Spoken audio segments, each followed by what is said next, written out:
KC Laboratory. Sponsored by Emprise Bank. It's the KC Laboratory presented by Emprise Bank. You can drive to a brick and mortar bank location, or you can bank from the comfort of your own home. Who you do business with is more important than where they're located. I choose to do business with Emprise Bank, and you should too. They have all the tools to give you a phenomenal banking experience wherever you like. So appreciative of Emprise Bank. They've been incredible. They're literally a partner in Possible on the KC Draft Guide. I set an account up with them. They've been incredible to work with. And yeah, you can bank without borders with Emprise Bank. We have a really fun show today. I'm very excited about today. And I'm really excited to be here with Maddie Lane. Find him on Twitter at MaddieKCSN. Hello. There's an underscore in there, but that's okay. You can keep trying to not direct people to my Twitter account. You deserve it. Someone reached out and we had the KC Laboratory Twitter account set up, and Chief in Carolina was still on there. I apologize. We is a loose word. I have no control over that account, so I had nothing to do with it still being Chief in Carolina. That was Kent trying to hold me down. I like how Kent called this a fun show, because it is. It's Craig's idea, so you know it's a great idea. It is a lot of fun. This kind of show, you guys don't know this. This is like Kent's nightmare. There's a lot of information coming at you. It's not as structured as he wants. Like, this show is Kent's actual nightmare. So when he says fun, just know that means I'm unsure how this is going to go. It's true. Kent hates it when we do these types of shows. So you mean like when our rundown is a spreadsheet? Yes, it's great. I live in spreadsheets, so this is awesome. I'm right at home right now.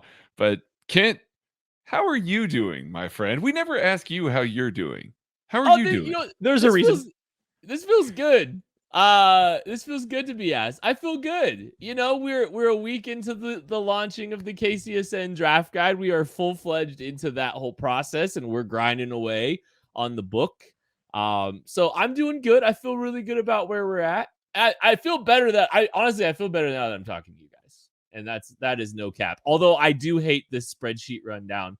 It's terrifying me.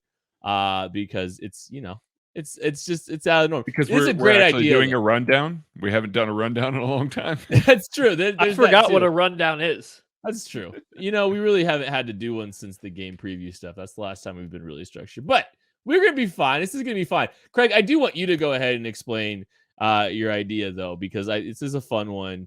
And it's kind of letting us dig a little bit into a little free agency. We got 2 weeks till free agency, so we don't need to go full bore in. But, we're dipping in our toes in free agency, dipping our toes in the draft a little bit with this episode. I think this is going to be fun. So why don't you explain to everybody what's going on? Yeah, I've been kind of looking at, some of the ways the Chiefs can improve various position groups. This is kind of an important offseason, and there are some very targeted position groups that they need to kind of focus on. And it's not necessarily just going to be one guy in each of those position groups.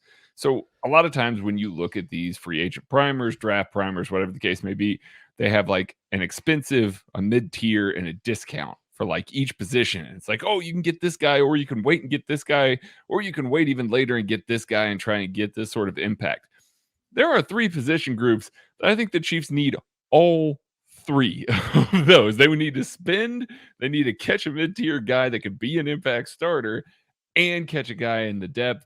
That's wide receiver, defensive line, and defensive back. And I realize we're grouping some of those, position groups together, but that is the case. That's where they're losing a lot of guys in those position groups. They need upgrades in those position groups.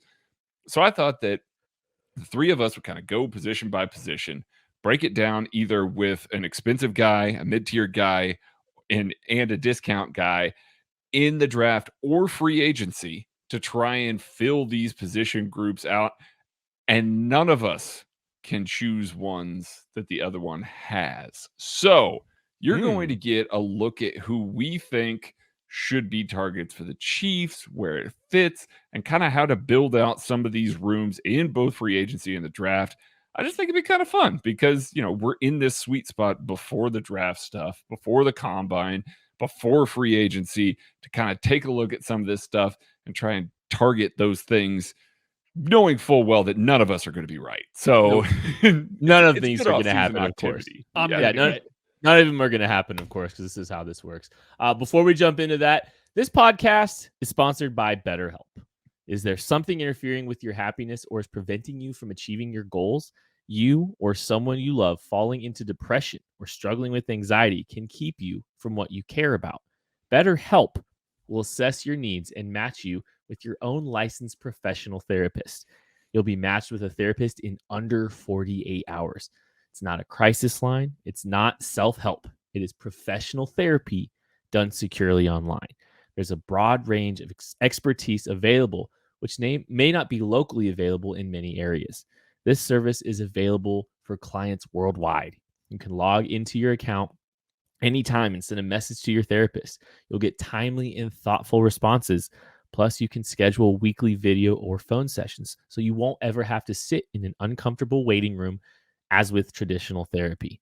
BetterHelp is committed to facilitating great therapeutic matches so they can make it easy and free to change therapists if needed. It's more affordable than traditional offline therapy, and financial aid is available. BetterHelp wants you to start living a happier life today. Visit their website. You can read their testimonials. In fact, you can go to betterhelp.com/KCSN for 10% off. That's betterhelp.com/KCSN and join the over 2 million people who have taken charge of their mental health with the help of an experienced professional. All right, let's jump into this game. It's EMD. EMD. And, we're gonna start with the wide receiver position. Give me an expensive mid-tier discount, Craig. Even here, Yeah. Kent starting on offense. Unbelievable. Listen, look at him. Look at I'm this going- man. I'm going left to Unbelievable. right on the spreadsheet, baby. I don't know what to tell you. I got to choose first. So my very first thing that I wanted to do as my expensive option here is to extend Tyreek Hill. We're in the combine right now. There have been some rumblings, some very faint rumors that maybe the Chiefs want to make an extension for Tyreek Hill. It makes sense. Our buddy Bearcat has been talking about that for most of the offseason right now. It's a good way to save money against this year's cap and kind of keep one of the key pieces of the offense around for another 3 or 4 years. This is a way that you can keep Tyreek Hill happy. You can keep Patrick Mahomes happy. You can keep the offense together. And you're still looking to maybe get out of this deal when Tyreek Hill is around 31, 32, maybe before he hits that athletic cliff. So it sounds like it's all positive for the Chiefs. Here's the thing, though. Tyreek Hill is going to want like 25, 26, $27 million, and he's fully justified in that. Devontae Adams might get $30 million this offseason.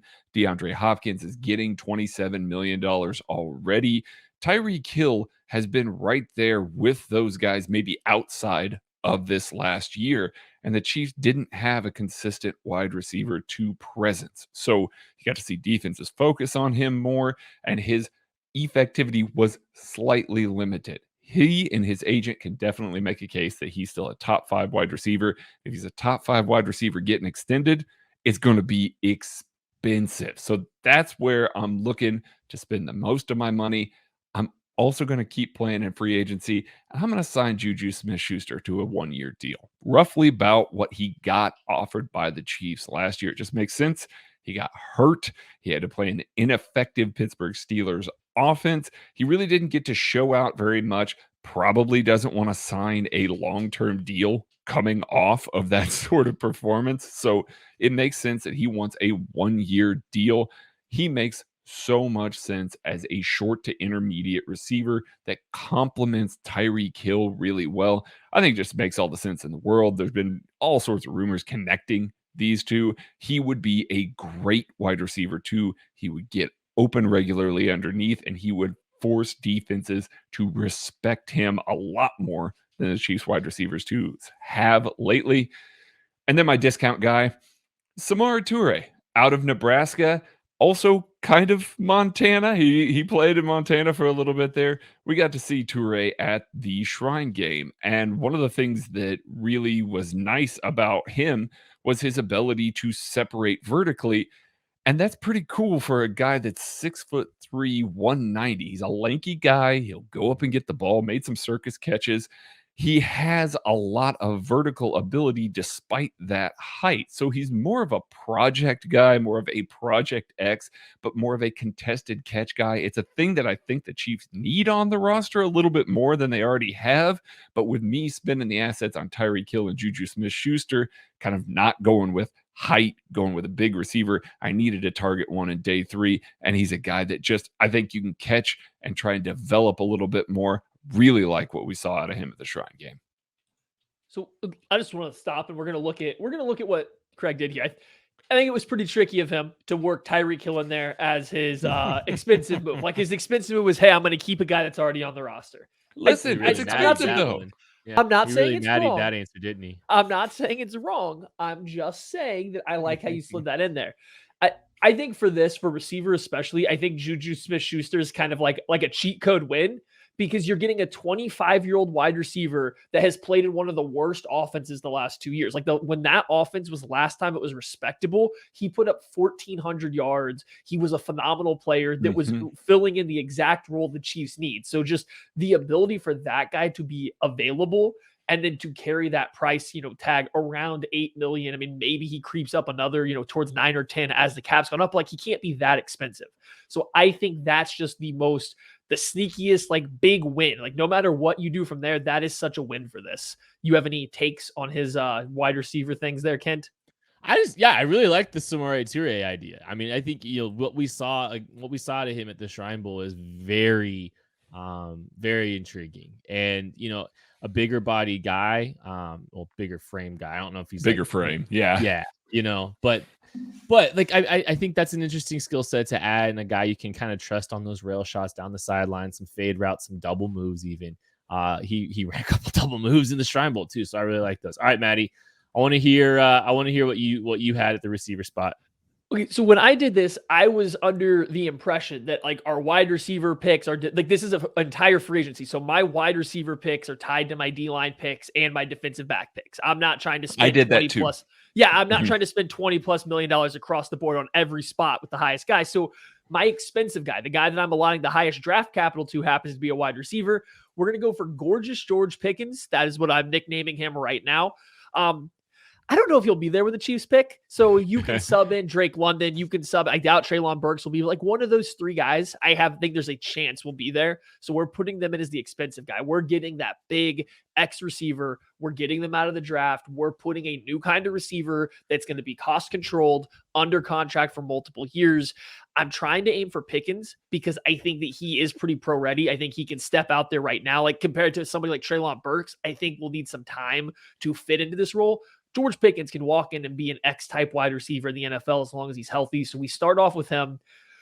I started building this receiver room looking at mid-tier free agent wide receivers. If you don't want to make a wide receiver one of the 25 highest paid wide receivers in the NFL, the best guy you can get is probably someone like Christian Kirk. And he's coming off his best season. So he's a good player. I'm not saying there's anything bad, but the best mid-tier, the way we're kind of defining it, wide receiver you're going to get is Christian Kirk. And you're still paying him over $10 million a year, most likely. So, and he's a limited guy that's probably only going to play out of the slot. I think you can find a role for a possession slot receiver. He's not quite as physical as Juju Smith-Schuster. He's probably a little quicker. He can make things work from that position. It's just, it was really hard to find a non-expensive wide receiver that I think steps in and immediately helps this team if you're looking at a mid-tier guy, but Christian Kirk's about as good as you can do at that. And then the discount, just bring back Byron Pringle. You pair him, he can play outside a little bit. He can play in the slot. So if Christian Kirk, if George Pickens needs some time to acclimate to this Chiefs roster, you have a guy that can come in and at least do it at a specific baseline level. You're hoping Kirk and Pickens can, outproduce him, obviously, but you at least have that safety net of a guy that's been in the system. One thing I'm really interested with your decisions there, Maddie, is it's Christian Kirk's market. I'm just so fascinated. Like that is one thing I'm going to be very interested to see what Christian Kirk's market winds up looking like, because there's a lot of positive, report and feedback out of Arizona about what they think about Christian Kirk and, his fit in the locker room, work ethic, all that kind of stuff. So it'd just be fascinating to see that. You have any thoughts, Craig? I mean, yeah, that's the one that's really kind of questionable about this. I could see him getting paid a lot of money. I really can. I can see him, kind of getting up in there to that $12-13 million a year, because that's what wide receivers do when they hit the open market. You're coming off a good year. It is really tough. I do like Matty's strategy going out and getting that big young X. Like with my strategy, you're banking on Juju to play the X, not necessarily going to be a stud X by any sort of means, but George Pickens has that ceiling, has that ability, gives you some Tyreek Hill insurance. It makes a lot of sense. If a guy like that's there, you have to take him. You just have to take it. Doesn't matter what the rest of your moves are. You have to take him because it gives you so much more insurance, so many more weapons for Patrick Mahomes. So targeting that big dude, that big rookie in round one, just makes all the sense in the world. All right, I'm gonna lay out my receiver plan for you guys here, and picking third, by the way, picking third. Picking third. Yeah, I love the idea of Chris Godwin coming into Kansas City, and here's why. I believe it or not, I know he did a lot operating in the slot in Tampa. I think he's an absolutely perfect fit for this football team. And here's why. The Chiefs, we've talked a little bit about this, a little versatility and flexibility from your X-type player. Chris Godwin can play the X. I have zero doubt about that. It's not like he didn't line up on the line of scrimmage, isolated on the backside of formations, at all in Tampa. But he's also a guy that has so much comfortability moving. He lines up in those bunches. And he can run those inside routes with a lot of ease, no problem. I think he's still young. Obviously, he's coming off the injury, so he might be a decent value. We'll see what kind of market he is actually materializes for him. I think it still should be good because I think he is still an ascending player. I think he's an uber talented player with a very versatile skill set as a blocker, as a receiver, the versatility as a receiver. I think he makes a lot of sense as the Chiefs are slowly starting to maybe transition away from Travis Kelce a little bit more and more as he gets older. And it's not anything about his ability or what he's done. It's more just reality. At some point that's going to happen. I would love to sign Chris Godwin to a, preferably, honestly, I'd try to see if I can get a long-term deal with him. I believe in him enough as a player. I loved him coming out too. I was a guy I was very high on coming out, but I think he's a versatile player. He can operate in the slot, which the Chiefs are going to need plenty of moving forward, but he has enough flexibility to move all over the place. I'm going to go in the mid tier. I'm going to grab Justin Ross in the draft, probably late day 3 of the draft. And Justin Ross, I think, is your swing to hit on a high upside player that, kind of has had some, he's had some adversity to deal with. I don't know if Justin Ross is going to test through the roof at the NFL Combine. I think do the receivers run I think they run on Thursday. Correct. If I remember correctly. So we might know a little, some of y'all listening to this might know about Justin Ross's athletic testing. He's not working out. He says he's medically cleared, but he's waiting until his pro day. Okay. Well, that's a bummer. But we'll see. We'll see what kind of answers we get about his athletic profile. But I think this is a guy that can be a true X-type player. And so if you've got the flexibility with a Godwin and a Tyreek Hill, you can have Justin Ross, as your X-type receiver, your bigger bodied guy that can win outside the numbers, your more traditional guy like that. As he develops and gets farther away from the injury that kind of his neck injury that kind of kept him out of football. And then I'm just going to go grab Mac Hollins. I'm going to go grab Mac Hollins, another big-bodied X guy that can probably play a little bit more quickly than Justin Ross. Like, we know how notorious it is, for notoriously difficult it is for receivers in Andy Reid's offense to go and and play immediately. Mac Hollins, X-type, played in Philly previously, so there is some familiarity with the offensive scheme. He's a guy that he is more of your traditional X. He's a willing blocker. He's a good special teams player as well. So I think that's that's the roster composition. He's more of a 1-year deal type player. This entire thing hinges on Justin Ross being healthy. If Justin Ross is healthy, it's hard to argue that this is the most effective long-term plan. If you can get Chris Godwin out of Tampa Bay, if Justin Ross is healthy, like those two guys, you could theoretically move on from Tyreek Hill in that scenario and feel comfortable enough with what you're doing on offense. You got two studs. if Justin Ross is not healthy, this gets really dicey in a hurry. Chris Godwin's a heck of a player. He's going to offer a ton there, but you still need that kind of true X receiver. And Justin Ross is just, man, if he's healthy, he's a top 10 pick. So you're going to see a lot of teams that are really, I wonder if some team is going to gamble a little earlier than this, but I do think that this valuation is probably right based on his injury history and nobody really knowing how he's going to look after, dealing with contact. My slight concern is bringing in Chris Godwin. You're almost setting yourself up to have to build the receiver room around him and not Tyreek Hill, which is fine, but that's a decision you almost have to make because Chris Godwin's going to be right there competing for the top wide receiver money in the NFL too. He's coming off an injury, so I get that this year it won't be there, but you're not going to be able to keep him at $21 million a year if Tyreek Hill, you also extend him or re-sign him up near 30, and all these other guys coming up for deals are getting 30, you got to pay him too. So I do just wonder, is that too much money being allocated to just the 2 receiver spots? I don't know. It's just he's such a good receiver, even in Tampa with Mike Evans, who's one of the most underrated receivers in the NFL. They run a lot of their offense when Godwin's healthy through Chris Godwin. Yeah. With the Chiefs, you might get a little bit of a clash of how do we design an offense around Hill, but also Godwin, also Kelsey, and then when do you have to start moving that money elsewhere? But he's a phenomenal player, so I wouldn't complain. It's just that's not a me problem. That's a money guy's problem. Those are good problems to have right there. Those are good problems. I'm very interested in what Chris Godwin's market and his contract looks like. It sucks for him. The situation he's been put in. I'm very interested. All right, defensive line. I'm up first. I went and grabbed Von Miller as my expensive investment. It's a 1-year deal for Von Miller. I wonder, it's not going to be exorbitant. I don't think of a cost that, you're probably in the low teens, maybe on a 1-year deal. Somewhere around that for Von Miller. I think it's probably, I'm going to try to get him on a 1-year type deal.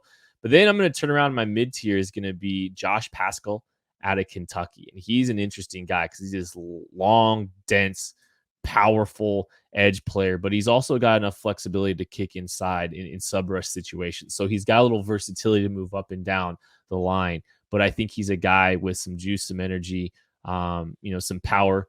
He really operates through the tackles a lot. He's really good at the point of attack against the run. I think there's a lot of good things to like about him. And so I'm going with him as my mid-tier player.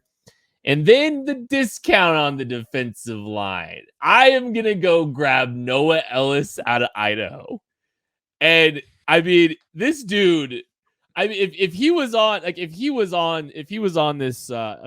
podcast right now, we'd have to zoom out of this frame because this dude is one of, if not the biggest guy in this entire draft. He's 367 pounds of interior defensive lineman. He's a run stuffer primarily. That's really what he's going to hang his hat on. He's not a guy that's really going to affect the passer all that much, other than kind of just a slow, methodic, kind of bull rush to the quarterback. But you'd stick him in a gap and just forget about it because he is just an absolute problem to try to move. A very narrow skill set here.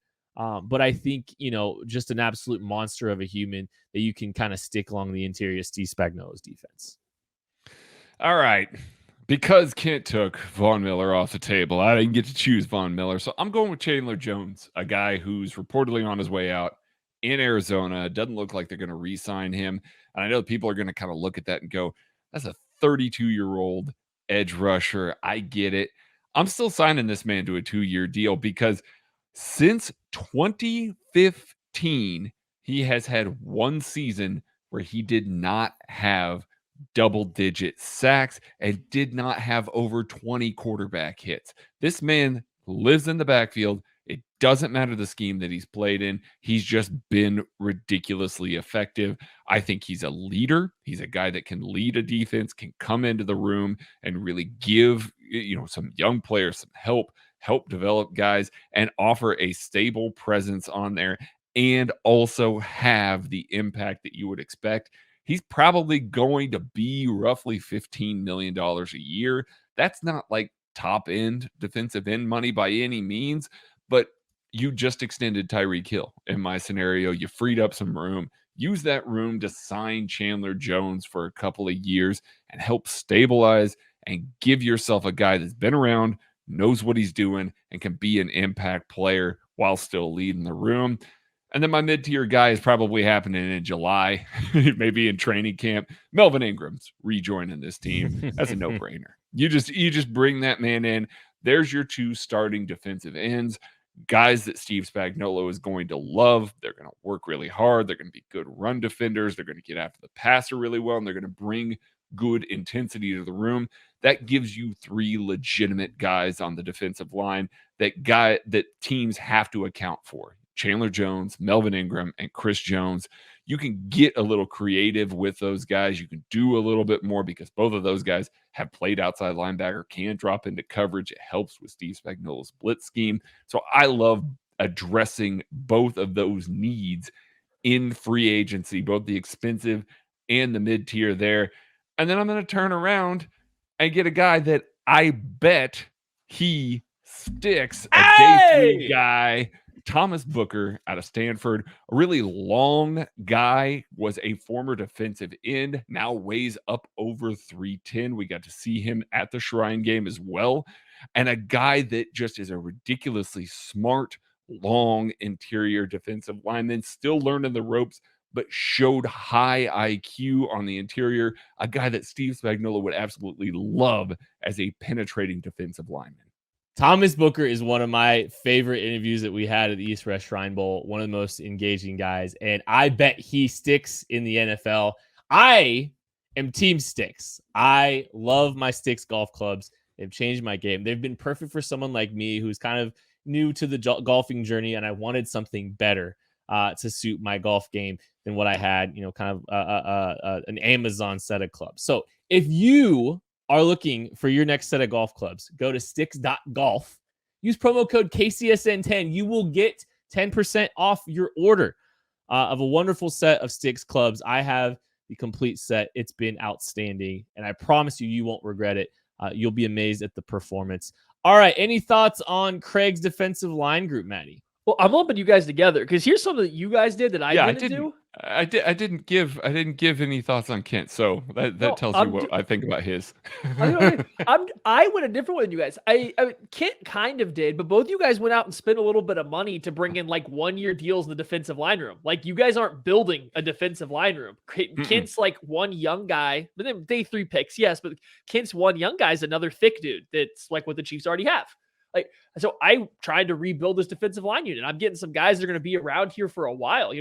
We have one defensive lineman that's played significant snaps that's staying here this year. Do I really want to try to turn it over again after one more year? No. So we're going to go out, we're going to spend our money and go get Harold Landry. Now, hopefully the Titans fumble the bag and don't franchise tag him so he hits the open market.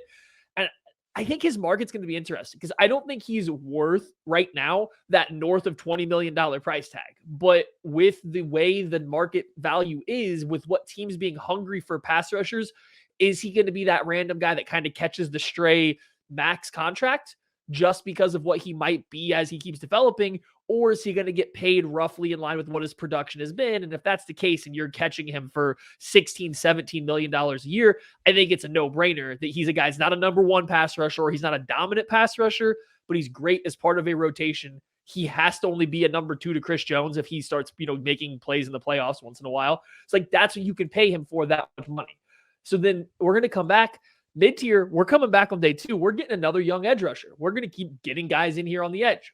We're coming in. We're getting Tyreek Smith, defensive end out of Ohio State. Here's another guy that he played around 260. He's probably dropped to 245-ish for the Senior Bowl. Hopefully he puts some weight back on the combine, because if he can get near 260 with his flexibility, with his bend, he's a guy that kind of reminds me a little bit of Harold Landry and the way that he can bend and how fluid he is around the corner. So now all of a sudden you have these 2 actual pass rushers at the defensive end position, 2 guys that are going to be on the team for a while. They're going to be your building blocks along the defensive line going forward. And then we're rounding out as my discount guy. I'm not going to pretend to know the market value of nose tackles, okay? But I will say this. Sebastian Joseph Day, BJ Hill, Derek Nottie, Brandon Williams, who's a lot older, so he would definitely be a rental. But one of these guys isn't going to get a lot of money. One of these good run stuffing nose tackles is not going to catch a lot of money. You're going to be able to get them for pennies on the dollar for what they provide. I wrote in Sebastian Joseph Day into that right now because I do believe the Rams are kind of up against it a little bit with their cap. So he's the guy I'm thinking might come through. I don't know who, but one of these nose tackles to be a run stuffer to go play next to Chris Jones. I mean, see, I think that's tough because the Chiefs clearly need to invest in defensive line. Like that's going to be the number one thing. And I don't know like that any of us addressed it in a way that like we love. Like there's not a guy that 3 years from now you're like, man, I'm glad we have that guy. Harold Landry is good. Don't get me wrong. But like you said, Matty, he's a complimentary pass rusher. And that's kind of where you are. I mean, Von Miller and Chandler Jones are going to be really good pass rushers this year and maybe next year, but then you're in the same scenario. So it's really hard where the Chiefs pick every single round to not have a defensive or to be able to collect a defensive end. And now you're stuck, kind of feasting off of the free agent scraps here that we're seeing. It's tough. They got to get pass rushers, and I don't love any of the solutions that we came up with, honestly, 3 years from now. I think it speaks to Breland Speaks. I think it speaks to because I have a Breland Speaks comment here in a second, but I just think it speaks to how many issues this team probably really does have to address. Like I do think that there is a lot of little needs that this team has, and so you got to make decisions in different spots. And so there's probably you're not going to be satisfied if you're having to go grab 9 players, for instance. At these 3 positions, I don't think you're going to be satisfied with all the solutions. I was just going to say, Harold Landry. Maddie, I don't remember what your Harold Landry takes were. I think you probably liked him a little bit more than 41. I'm guessing. I liked him more than 41, if I remember correctly, in 2018. And he went 5 picks before Breland Speaks. So pain. Did you have anything else, Maddie? I was just going to say, I want to double down on what Craig said. When you pick at the end of the first round, it's really hard to draft impact edge rushers. Like, yes, you can pick out guys over the years that have happened in round 2, 3, 4, but look how many guys haven't been impact rushers in those rounds, right? It's like, it's just really hard from the Chiefs' perspective to not go trade a pick and pay Frank Clark a bunch of money because you don't get Frank Clarks at that point of the draft. I know Frank Clark hasn't lived up to his contract in a lot of fans' minds, but go back and look through these drafts and figure out how many guys have been better than him that have been drafted after where the Chiefs would have picked. And then look at how many guys weren't. Yeah. Like that's the problem. You pick. Like where you pick. LJ Collier was picked with the Frank Clark pick. That was LJ Collier. I mean, and just no. Like Frank clearly the better player. So yeah, it's tough, and you end up just consistently coming back to a veteran presence to try and sort out your room, just like Kansas City's going to be going to a veteran presence in Macadoodles coming to Lee's Summit in summer of this year. Macadoodles started in 1997. They've been in the liquor game since then, and they know a thing or two about how to build customer relations, selection, and how to price competitively so that you keep coming back. And they are just masters at doing that. So Kansas City, you are getting one of the very best that could possibly come to your area. And that means that you don't have enough because it's just one. You got to get more. And then it's got to spread throughout Kansas, Missouri, Nebraska, Iowa. Let's get into Oklahoma. Let's get into Texas. Let's get more of these Macadoodle stores. And in order to do that, I need you, the franchisees listening, to get a hold of Roger, info@macadoodles.com, to make sure that you get one of them near you ASAP. Get the veteran presence to complete your liquor store needs in your neck of the woods. Love it, Craig. Great job. Okay, let's go ahead and go to the defensive back room. Let's take a look at this. Maddie, you have the floor. This is where I opted to spend the majority of my free agent money. Like, yes, I talked about how Landry might cost a little bit, but he's not breaking the bank for what the Chiefs could have. So this is where the money went.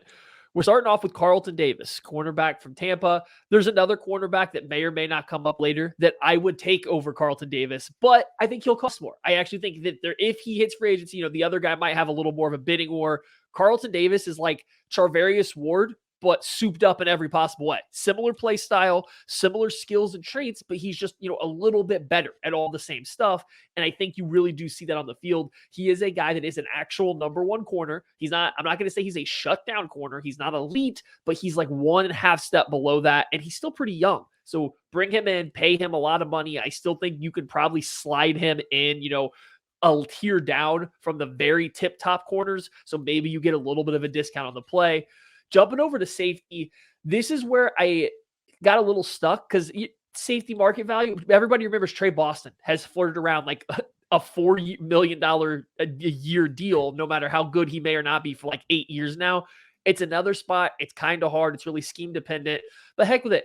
Bring over Carlton Davis's teammate. We'll just bring Jordan Whitehead over with them. It's a 2-for-1 deal. We'll pay both of these guys because I love Jordan Whitehead coming out of Pittsburgh. I thought he was a lot of fun. He flew around the field like a missile. The game had to slow down for him because he played too fast at times, but he could kick into the slot. He could play down into the box and make tackles. He wasn't terrible playing deep, even though that wasn't like his best spot. So you put him in half field coverage, he's fine. He can make plays on the ball and do anything you ask.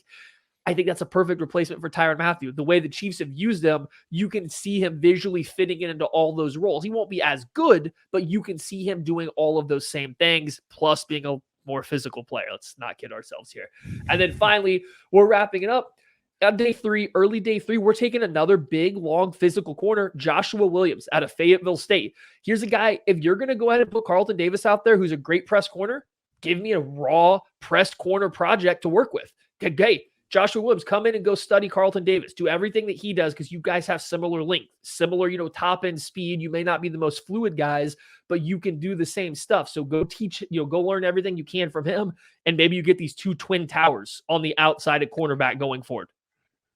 I just remember loving Carlton Davis and Jordan Whitehead both coming out of the draft and both thinking they were pretty good values. Like those are, is this just turning to us redrafting 2018? That's what you guys are doing, yeah. I think there's like a little bit of us being like, well, we missed on these guys the last time. Let's just bring them back this time around. I love both picks. I love the Carlton Davis pick. I've been a big Carlton Davis fan for a while. I mean, I fully expected that you two were just going to wax poetic about Jesse Bates for about 4 hours and how he was taken to the Chiefs pick and all that. No, this is a good one. I like it. Carlton Davis couldn't be a better scheme fit if he tried. He really couldn't. It just makes too much sense for the way that Spags runs his scheme. Whitehead is a very solid safety as well. You can put him next to Juan Thornhill, and that's going to make a lot of sense. And then you get a long project corner in round 4. It kind of honestly fits, other than Carlton Davis and the amount of money they're going to spend on him, kind of fits the status quo for what Brett Veach has done in the past with the cornerback room, the kind of investment that he's done. But that being said, you're still going out and getting a top-tier guy. You are getting a number 1 across from L'Jarius Sneed. Those two in the base defense, that's a good tandem. You're going to be able to live off of that tandem, and you're going to love that tandem. So I actually like this a lot. I really like it too. I hope you really like this one because I maddied this one a little bit actually. Yeah, too. I see this. What's going on here? Look, Chief Bearcat, our dear pal, has mentioned this for a couple of months. What about a scenario where here's a fact: the Saints are in cap hell. What? They're in cap hell. They're always in cap hell. But I think the bill is finally coming due on them moving money forward. In 4 years. I think they're blowing things up a little bit here. Of course. I'm going to have the Chiefs trading their first round pick and maybe a little bit more, maybe one of those 3rd round picks for Marshawn Lattimore. There's no indication necessarily that he is available, but I think this is the perfect opportunity to take a swing if the Saints are really going to kind of use this year as a chance to reset with Sean Payton at the building, who kind of maybe he saw the writing on the wall a little bit here, where they don't really have a quarterback and Jameis Winston's not going to take them anywhere this year. maybe this is the year they kind of make some difficult decisions with some of the roster and contractual stuff. So Marshawn Lattimore, one of the best cornerbacks in football. I'm giving up a first-round pick, maybe a little bit more. Again, the Chiefs have some extra draft capital. They have a third-round pick as well, and the 30th pick in the draft. It's not going to be hard to beat the 30th pick in the draft. There's not very many teams with a first-round pick less than that, or worse than that. Or better than that. Sorry, whatever I meant. But I think that's my big swing for the offseason is going and finally addressing the cornerback position for the first time. My mid-tier investment at the safety position, Terrell Edmonds. And I don't feel great about it. I don't love it. He's a guy that I thought was woefully overdrafted when he went in the first round to the Steelers a few years ago. But I also don't know if he's as bad as, I think he's actually made some improvements over the course of his career. It started out pretty rough, but I think he's gotten improved over year, and he's still a younger prospect. That's another one of these things is he's still a 25-year-old kid. The Edmonds brothers all entered the draft out of the womb somehow. Because his brother Tremaine was a 19-year-old. There's some young. He's a younger prospect. He's still got some upside here. I don't think his best football is behind him quite yet. But he's a guy that can fill in as kind of a box safety, can play in those two high structures. That's my mid tier. And then I'm going to keep it local for my discount. On day 3 of the draft, I'm going to go grab a Caleb Evans, the cornerback out of Missouri. He's got the requisite length. He's good attached in press coverage. I think he's a willing physical player. I think, there's some improvements technically from his tackling that are going to have to get addressed, but I don't think he's a bad tackler. I think there's enough in there. That's kind of the route I'm going. Maddie's ready to rip it apart because I went with Terrell Edmonds at safety, I have a feeling. No. He's gotten better. Like, I don't think he's as versatile as what they've done with Tyrann Mathieu, but you would have a very clear, strong and free safety with Edmonds and Juan Thornhill. And I don't know if that's a terrible thing. Like, I don't think it's an awful thing to have to do that. So, like, that's fine. I was just laughing at the amount of money that you're throwing at all your high priority guys. Now, I do know that, the rules maybe weren't super clear that this was an entire package deal. So you didn't know that you were spending, so much money across everybody. I get it. But really, actually, the biggest thing I was laughing about, Marshawn Lattimore, one of the best cornerbacks in the NFL, as you said, you're paying 2 first-round picks to get him. That's the precedent that's been set. Jalen Ramsey was 2 first-round picks and a 4th. Like, you're paying 2 first-round picks to get Marshawn Lattimore. That's where it gets a little bit dicey. Like, are you willing to do that? It worked for the Rams, so like maybe a team would be willing to do it. It's just like that's a lot of draft capital, I think. How much would you do it? Would you do 2 firsts? It's that contract too. I don't know that I want to pay 2 firsts plus the contract. One thing that's tricky about his contract is there's not a ton of signing bonus to it. That's true, right? So that's going to be hitting. Tricky. Yeah, you're going to be having a huge cap hit every year. It's not like you're sticking the Saints with much of it. So I know, but the cap's going up, and he's a top tier player. He is. He absolutely is. I wouldn't be upset if they did it. It's just it's not something I'd pound the table for either. It's like one of those that I'm kind of lukewarm on. And I guess if you're lukewarm on it, you would go for keeping your capital and cash somewhere else. Like if I'm not just super feeling it, but like I said, I wouldn't be upset if they did it because he is that good of a corner. He's a true number one. He's an absolute true number one. He changed the scheme, so I can't be mad at it as the defensive guy. I have to own that. So. All right. My 3 and the best 3, clearly, of all of this. I can't believe that I picked 3rd in this category, and I get to pay J.C. Jackson. It's not been a secret that J.C. Jackson has been Bill Belichick's best corner for like 3 years. And Stephon Gilmore has been awesome. Don't get me wrong. He's been really, really good. J.C. Jackson's been better. And he's just growing. He's just getting better. He's a 26-year-old guy. I'm throwing a 5-year deal at him immediately. So I know that he's going to cost a lot of money. He's not costing a lot of money this year. And you could still restructure Patrick Mahomes. You're moving on from Frank Clark in this scenario. There is money to be had to be able to kind of push that forward into some of the bigger cap years. I am absolutely doing this for a man corner that is going to line up and change the defense significantly. J.C. Jackson is the best cornerback in free agency, the best cornerback that's come out in free agency in a while. And it's simply because Bill Belichick doesn't like to hand out some of these free agent deals that you're seeing him get free. And I know I know that I know that they are typically guys leave New England and get worse. JC Jackson's one of those guys that's kind of built into a role. I fully believe that it's not just schematics with him. I think that he's a guy that can come over into Steve Spagnuolo's scheme and make a serious impact. And then I'm turning around and I'm spending a second round pick on Lewis Cine out of Georgia, a guy that is a physical player, a hard hitter, a guy that can kind of play in that robber role, can kick into the box against the run, can, kind of line up and take away some guys in man coverage as well. Safeties in the NFL draft, we've been saying it for years now, are incredibly undervalued. There's just a plethora of them every year. There's a lot of good ones. So it's hard to pay those guys in free agency because you can turn around, get a young guy and get an impact guy. Lewis Cine and Juan Thornhill, a year removed now from a knee injury, gives you some serious athleticism on the back end and two young pillars at safety. He's not necessarily going to be the guy that can call the secondary, make the sort of adjustments that you would expect Tyrann Mathieu to be. So it's not a like for like sort of thing. You are going to have to shift your scheme a little bit, but he makes sense. And then the guy that I'm actually going to throw as my discount and going to be the one that you guys and people on the internet are going to give me grief about is Roger McCreary out of Auburn. And I'm taking him with a Ryan Poles comp pick. So that's still in the third round, but it's basically the fourth round. I know what you're screaming right now as you're listening to this. Roger McCreary is a day one pick. Like he's round one. He's been going round one and all this. Okay, I'm going to give you the comprehensive list since 2010 of guys with his arm length or shorter that have gone before round 5 of the NFL draft. Are you ready?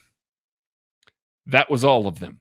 That was every single one of them. Yes, I'm stealing your bit, but it's hard to watch Roger McCreary and see, where this length is really impacting him. He's playing in the SEC. You see the film is very, very good. It is extremely good. That hasn't mattered to NFL teams. We've seen a lot of really, really good corners come out of the NFL draft that have been short with short arms, and it did not matter. Those guys still went late day 2, where this pick would be, or into day 3. And there have been these teams that have put those guys in their secondary. They've been impact players in the NFL. They've been really good. The NFL doesn't care that Roger McCreary is that good of a player. They don't like short-armed corners. I do in the scenario that Steve Spagnuolo is going to put him in, because he can play in the slot, he can play in man coverage, and he's played a little safety in his time too. So that's a guy that can do everything that you want him to in the slot. You can get creative with him. He's smart. He's physical. He should not be here at this spot. But NFL teams just don't pick guys with that short of arms in day 2 of the NFL draft. So I'm gaming the system a little bit, and I'm taking Roger McCreary here. So I think Lewis Cine is a great pick. If he's there in round 2, I think the Chiefs should run to the podium and draft him. For those of you that haven't yet, you should head on over to kcsn.substack.com and subscribe. And you're going to get a little link to the KCSN Discord once you do that, and an email it's sent to you. If you get in that Discord, probably the night that you're listening to this, if you're listening on Thursday night around, let's call it 7:30 Central, we'll be doing a film room, and we will be watching Lewis Cine, and we'll watch him versus some good players, and we'll see a lot of the stuff that Craig talked about. So I'm not going to dive too much into how good of a player I think he is, but I just want to say, if he's there at pick 60, you should be sprinting to the podium to take him. You could also go to gum.co/KCSN22 and get 6 months of the Substack, access to the Discord, and the 2022 KCSN Draft Guide, which we'll be releasing on April 6th. That is going to do it for the KC Laboratory. Listen, he's getting out of here because he knows that I had the best draft of all of them. He just doesn't want to address it. Man. Oh, we got to vote for who had the best overall group. No, not really. I just wanted to say one thing that I did not take into account that you guys did a great job in. I didn't bring back veteran, like a leader for the defense after losing Hitchens. I didn't bring Tyrann Mathieu back. If Frank Clark walks too, which we're kind of presuming with the amount of money we're throwing around, this is all new guys and young guys that I have on this defense. So like, it's going to be an all new, physical like presence on the field, but also mental presence the way I went. It's like as you guys were going through, it's like, oh, I probably should have brought in some kind of vet. It's like, that was one mistake I made. But I mean, besides that, come on, look at my team. And they're all young and they're all good. I've not got any old guys that are here for a year. I would just like to point out, I didn't use my round 1 pick. You can take literally anybody with the round 1 pick. You can take George Pickens. You can still take George Pickens. You can still take George Pickens. Clearly meaning my draft is the best. Craig won. Like, let's just be honest. That's right. Yeah, Craig, if he is the greatest, he wins. Like, yeah, he has a clear understanding of the rules of the game and everything. Good job, Craig. Good job, Craig. You deserve everything you get. That's going to do it for this episode of the KC Laboratory. Enjoy Combine Week. Gum.co/KCSN22. We'll catch you later.